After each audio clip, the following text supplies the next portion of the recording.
Não é por acaso que um dos símbolos das enchentes que atingiram o Rio Grande do Sul seja um animal, o cavalo caramelo, ilhado sobre uma casa, indefeso, em meio à correnteza.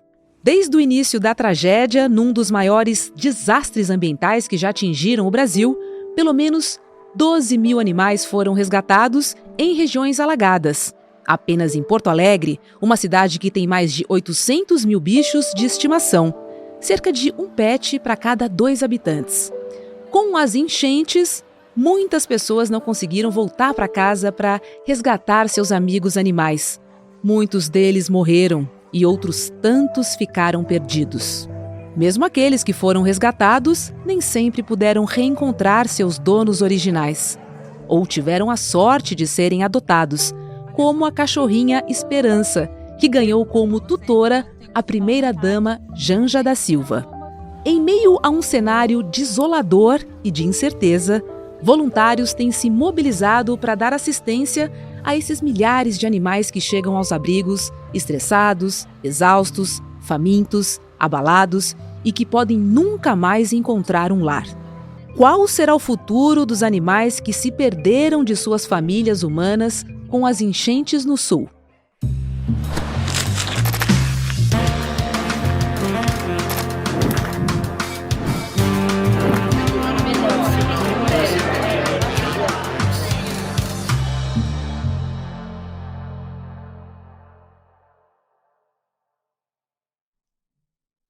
Olá, seja muito bem-vindo, seja muito bem-vinda. Eu sou a Roberta Garcia e este é o videocast Em Detalhes. Aqui sempre com um convidado, nós vamos mergulhar e analisar uma temática. Hoje eu converso com Márcia Lírio, empresária e ativista da causa animal. Ela é também fundadora do Instituto SOS Bicho Urbano. Oi, Márcia, bom dia para você. Você se deslocou de Santa Catarina para o Rio Grande do Sul. Conta pra gente qual é o trabalho que você está fazendo com os animais. Olá, Roberta, bom dia. Muito obrigada pela oportunidade em falar de um assunto que para nós é tão importante. Bem, nós somos de Santa Catarina, temos a nossa base em Passo de Torres e, ao tomar conhecimento do que estava ocorrendo no Rio Grande do Sul, não hesitamos e reunimos de uma forma emergencial a nossa equipe e nos deslocamos para São Leopoldo para atuar, né, basicamente no atendimento dos animais no pós-resgate. Era a nossa intenção. Mas chegando lá, você se depara com muitas outras demandas e, enfim, a gente estava disponível para ajudar no que fosse necessário. E, Márcia, em que estado os animaizinhos chegam nos abrigos? Bem, os resgatados, que eram o que nós estávamos nos propondo no primeiro momento de atendimento, eles chegavam muito abatidos, cansados, machucados, fraturados, enfim, doentes, né? Então essa era a nossa função. Nós levamos o Instituto, ele possui uma unidade móvel totalmente adequada às resoluções do CRMV. Então, nós disponibilizamos a nossa unidade móvel, o que nos permitiu, inclusive, fazer cirurgias de emergência dentro das resoluções que são necessárias para atuar mesmo numa questão de tragédia.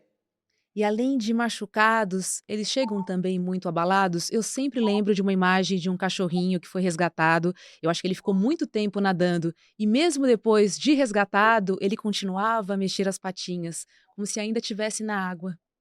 Me marcou Roberto, demais. eu procurava não, ai, me desculpa, eu procurava não focar o olhar deles, né? Porque realmente é impactante. Você viver essa experiência vai muito além daquilo que você tem através de imagens em vídeos, que eu sei que a nível nacional e até mesmo internacional essa tragédia despertou atenção. Eles chegam muito assustados. Eu passei por abrigos depois numa segunda etapa, onde os animais eles não conseguem, eles estão assustados, eles uivam. Existem guardiões que inclusive pedem para sedar os animais, assim, numa tentativa de conciliar, porque afinal de contas estão compartilhando espaços. No próprio abrigo, quando você vai passar pelos corredores, né, você vai fazer um afago ou vai auxiliar, né, na troca de alimentação, eles ficam extremamente pedindo ajuda para que seja retirada daquele lugar. Eu posso te resumir isso e com toda a minha sinceridade e sensibilidade, é isso que eu percebo neles. Eles juntam as patinhas, juntam na tua mão e agarram o teu braço numa tentativa desesperada em pedir socorro, né?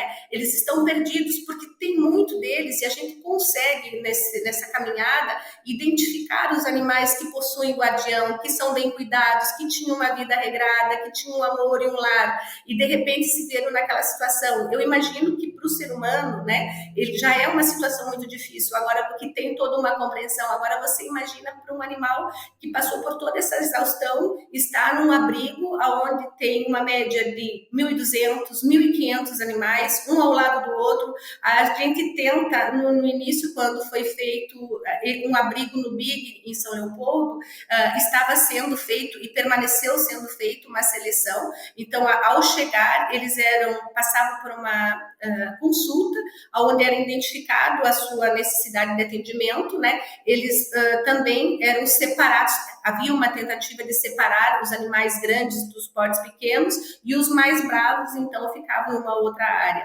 Então, realmente, o olhar deles é um olhar que fala muito, é um olhar desesperador. Olha, aproximadamente 12.000 animais foram resgatados no Rio Grande do Sul.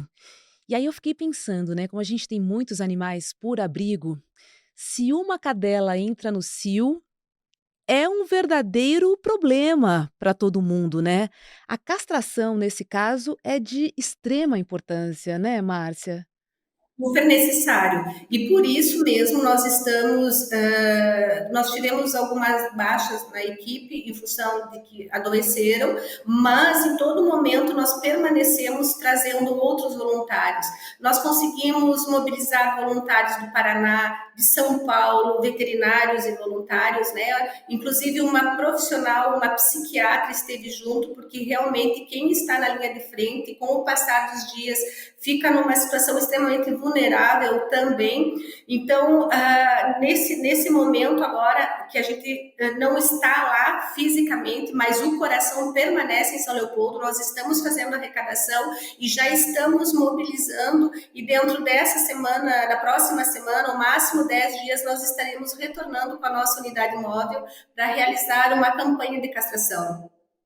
Quais são as necessidades mais urgentes? A gente teve uma grande campanha, né, uma solidariedade muito grande pelo Brasil. A gente sabe que muitos quilos, né, de ração foram enviados ao Rio Grande do Sul. Agora, qual a necessidade mais urgente? O que os cãezinhos mais precisam? Os gatos, os animais? Na verdade, felizmente, né, o povo brasileiro é um povo muito solícito e houve essa movimentação, mas é preciso continuar a ajuda. São muitos animais que no momento se concentraram em um local só e por mais que toda essa ajuda que está vindo e que continua vindo, não tanto como primeiramente no primeiro momento, permaneça porque a ração é algo fundamental. Mas, além disso, precisa-se tudo. Desde um pote descartável, para que possa ser mantido a água limpa, a ração limpa, jornal, cobertor. No Rio Grande do Sul agora está chovendo, está havendo uma frente fria também. Então, eles precisam de cobertores, medicamentos, muita medicação. Está agora um surto, infelizmente, de sinomose, e isso é altamente contagiante, e num abrigo, então, isso pode se tornar um caos muito maior. Vocês contam com um número importante de voluntários também para os animais? A gente viu muitos nos resgates. Eu me refiro aos abrigos. Sim, na verdade, no primeiro momento, essa foi a primeira ação, né? E foi sendo a fazer a retirada dos animais que estavam, então, não haviam saído com seus donos. E, Roberta, aproveitando para falar, eu vejo comentários das pessoas, e se compreende, mas criticando as pessoas porque não retiraram os seus animais. Eu também tive essa curiosidade e conversei com vários guardiões, né? E apesar de todo o aviso que estava vindo e que estava já em estado de alerta, eles não acreditaram que a tragédia chegaria a tal ponto, né? Infelizmente, o dique ele não rompeu, mas a água passou por cima e felizmente não houve rompimento, porque aí senão a tragédia seria, enfim, muito maior. E, Márcia, o amparo, né, a esses animais depende exclusivamente dos voluntários ou há algumas instituições governamentais voltadas exclusivamente para isso? Bom, eu vou te falar da experiência de São Leopoldo. A prefeitura, ela tem um departamento de bem-estar, uma secretaria de bem-estar animal. E até o meu primeiro contato, naquele momento, foi com o secretário, que então, na época, era o senhor Walter. Ele, quando recebeu minha mensagem, eu tomei conhecimento ao chegar lá, que ele ficou muito feliz e ele tinha até dúvida se realmente nós iríamos chegar e se nós iríamos ir, né? Então, ele não acreditou no primeiro momento que realmente iria chegar essa ajuda. E eu fui preparada, eu e toda a equipe, obviamente, nós somos preparadas assim para pegar um momento desesperador, né? Mas percebemos que dentro das possibilidades deles estava organizado. Né? Obviamente que a demanda, a partir do número maior dos resgates, aumentou muito. Então, não se conseguia, talvez, fazer da melhor forma ou da forma correta, mas era tentado. E eu posso dizer, talvez não era o que a população esperava, o que a sociedade esperava, mas sim, eles fizeram um trabalho e estão fazendo um trabalho bastante importante. E é função do poder público também, né? Além do voluntariado, claro. Mas eu posso afirmar que sim, que o poder público de São Leopoldo, dentro das condições, talvez não é o que realmente seja o total necessário, mas eles estão atuando de uma forma incansável. Falando em incansável, como é que está a sua jornada de trabalho, da sua equipe e as outras que você tem acompanhado por aí? Está muito cansada? Nós voltamos emocionalmente bastante abalados, né? Parte da equipe, nós tivemos dois profissionais que eles foram acometidos de uma gripe muito forte, inclusive tem um deles ainda afastado, o veterinário, mas o nosso coração, ele permanece em São Leopoldo, né? Nós continuamos com ações em São Leopoldo, mesmo de uma forma indireta. E às vezes, Roberta, é necessário você organizar ações, né?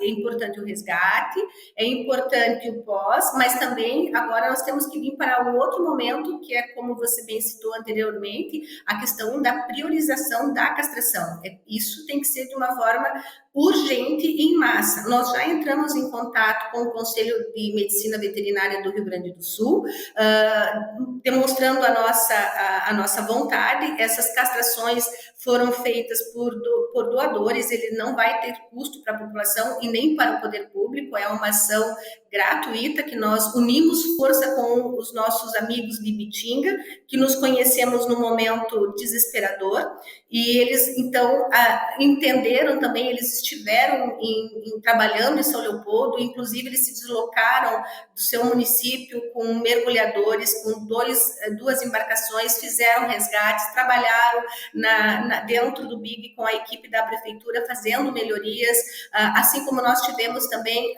o pessoal de Medianeira do Paraná, que atendeu os nossos pedidos, que viu a nossa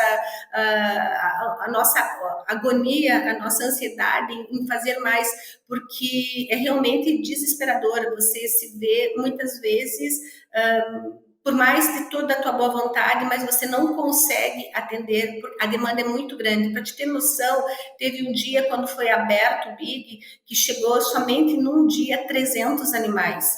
Uau! E tinha pouquíssimos veterinários e era necessário fazer a avaliação, era necessário entender, muitos deles chegaram machucados, cachorras tiveram que fazer cesáreas em cachorras, amputação, enfim, foi realmente assim um trabalho bastante desgastante e que eu acho que cada um que participou lá vai trazer isso para sempre na sua memória e tentar, né, expandir o que não se deve fazer em outros municípios.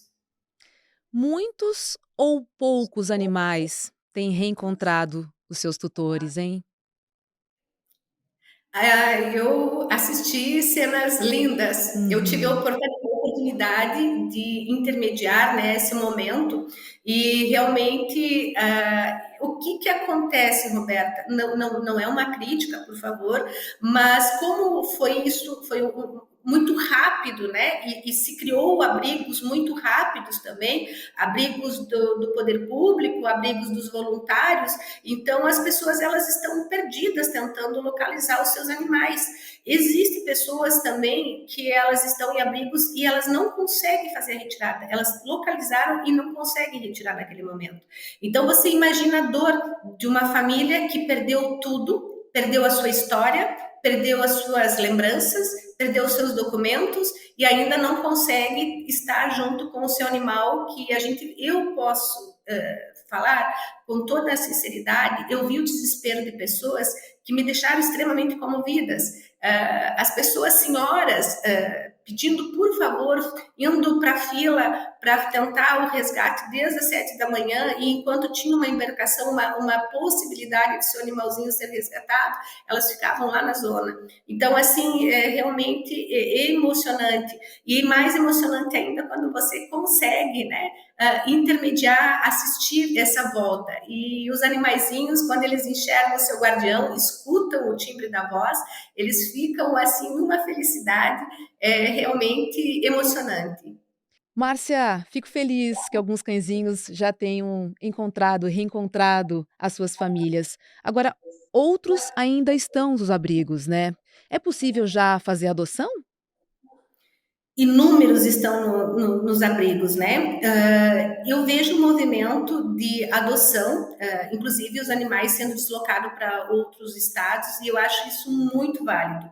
Mas infelizmente nem todas as famílias elas conseguiram ter a oportunidade de encontrar o seu animalzinho. Elas ainda estão desesperadas em portas de abrigo tentando localizar. O que acontece, o que dificulta esse momento, que é um momento tão importante e esperado para a família, né? É que surgiram muitos abrigos num prazo muito curto, né? São abrigos onde tem 600, 700 animais, 1.200 animais e eles não foram catalogados. Então fica mais difícil ainda. O que, que acontece? Muitas protetoras também sofreram, né, tiveram percas, e seria interessante, então, que fosse priorizado os animais que são de protetoras, que já estavam abrigados, e deixar, quem sabe, para o segundo momento, a adoção desses animais que ainda podem voltar para o seu lar, podem voltar para a sua família. Recentemente, a presidenta do Clube Palmeiras, aqui de São Paulo, ela disponibilizou o avião do clube para trazer alguns animais para São Paulo. E aí, esses animais estão disponíveis para adoção. Tem uma cláusula que diz o seguinte: caso os tutores sejam encontrados, a pessoa devolveria, então, esses cães, esses gatos. Você acha uma boa solução? Porque tem muito cãozinho por aí, né? É uma solução. Todas as soluções elas são bem-vindas num momento como esse e diante de um número tão expressivo. Nós tivemos recentemente na nossa clínica popular, nós também temos uma clínica popular que atende cães e gatos, e um caso de uma advogada de Torres, do Rio Grande do Sul, aonde ela esteve no local e ela ficou profundamente emocionada com um caso de 4 cãezinhos, né? E ela trouxe para cá e realmente também está colocando, se acaso o guardião surja, que vai ser devolvido o animalzinho. Mas é importante que seja catalogado, né? Que seja divulgado. Na verdade, eu penso que teria que ter um banco de imagens para que facilitasse então esse processo e porque a melhor coisa para os animais nesse momento realmente é sair dos abrigos. Mas nós também temos que pensar que existem famílias desesperadas e eu tive contato com famílias desesperadas tentando localizar os seus animais que pelo menos elas saibam, que tenham o conhecimento da onde que está, se está no lar, porque como a gente falou anteriormente também, existem famílias que perderam tudo, eles identificaram seus animais e não conseguiram retirar dos abrigos, porque eles também não sabem nem para onde ir, eles não sabem nem o que vai acontecer. Então, se tiver um banco de dados organizado, né, até eu acho que seria muito viável e, como a gente falou, todas as ações nesse momento são bem-vindas. Márcia, eu não posso deixar de comentar, né, a notícia de que o Pet Shop Cobasi, aí no Rio Grande do Sul, eles tinham 2 andares, né, na loja, e a decisão, né, dos empresários foi de trazer as máquinas e os computadores para o andar de cima e deixar os animaizinhos no andar de baixo. O que aconteceu? Todos eles morreram. A gente está falando de um pet shop, né? A sensação que eu tenho é que esses animais foram tratados como mercadoria. Eu queria te ouvir sobre esse posicionamento da loja. Eu, como mãe de pet, fiquei muito chocada. Bem, no momento onde inúmeros voluntários estavam atuando na linha de frente, voluntários que se deslocaram de várias partes do país para vir trabalhar no resgate, é inconcebível que uma empresa priorize máquinas e não vidas, né? Então, é uma atitude, assim, extremamente desumana e que eu espero, sinceramente, que esta tragédia que aconteceu dentro de uma outra tragédia, ela sirva de inspiração para que seja criada a lei nacional. Hoje nós temos leis regionais, ou enfim, mas que seja criada uma lei nacional e que realmente proíba a comercialização de animais. E nós gostaríamos também, em nome da nossa equipe, de dizer que nós somos contra a venda de animais. Pois é, muito triste, né, Márcia? Uma empresa que, teoricamente, né, deveria ser a primeira a defender os bichinhos. E, pelo contrário, né, privilegiam máquinas a vidas. Muito triste. Márcia, queria te parabenizar pelo trabalho, te agradecer em nome do ICL, da nossa audiência e de muitos brasileiros que nos acompanharam nessa entrevista. Obrigada, força e um ótimo trabalho aí no Sul. Eu quem agradeço a oportunidade, eu gostaria de aproveitar os momentos finais para pedir que as pessoas continuem ajudando, é muito importante. A tragédia está longe de acabar, infelizmente, está chovendo no Rio Grande do Sul, a água não baixou em São Leopoldo e em outros municípios também que foram afetados, então eu gostaria, né, de pedir que as doações continuem e agradecer a solidariedade a nível nacional. Obrigada e um bom dia para você. Bom dia. Hoje vai ao ar, na plataforma do ICL, nosso novo documentário, Sequestro da Fé. O documentário é dividido em 4 partes e aborda o crescimento dos evangélicos no nosso país e a sua entrada na política brasileira. Para se ter uma noção, hoje os evangélicos representam cerca de 1/3 da população brasileira. Então você não pode perder, porque você vai entender como a fé é usada como propaganda e também como projeto político. Então, entra já no nosso link em detalhes icl.com.br para assistir aos 4 episódios. Bom, o Em Detalhes de hoje fica por aqui. Para você que nos acompanha pelo YouTube, agora é hora de ICL Mercado e Investimentos com Débora Maganha e André Campedelli. Na sequência, às 6 horas da noite, tem ICL Notícias, segunda edição. Obrigada pela sua companhia e até lá. Uma intervenção da justiça divina direta. Nós vamos influenciar, sim! Se antes o slogan era "Cristão não se mete em política", agora o slogan passa a ser "Irmão vota em irmão". Aí qual é a função deles? 3 verbos: crescei, multiplicai e dominai. Dominar por completo o sentido do que é ser evangélico, do que é ser cristão, no limite do que é ler corretamente a Bíblia, no limite de quem é Jesus. Já pegaram um texto bíblico para dizer que os negros eram inferiores e legitimar a escravização. Já pegaram um texto bíblico para perseguir indígenas. Foi esse tipo de movimento religioso que inclusive matou Jesus. Ainda que ninguém assuma publicamente professar essa teologia de dominação, ela está cheia de arautos por aí. Por um bom tempo nós fomos negligentes, sim, ao ponto de falarmos que não poderiam misturar política com religião. E o mal tomou, o mal ocupou o espaço. Permita-me usar a minha fé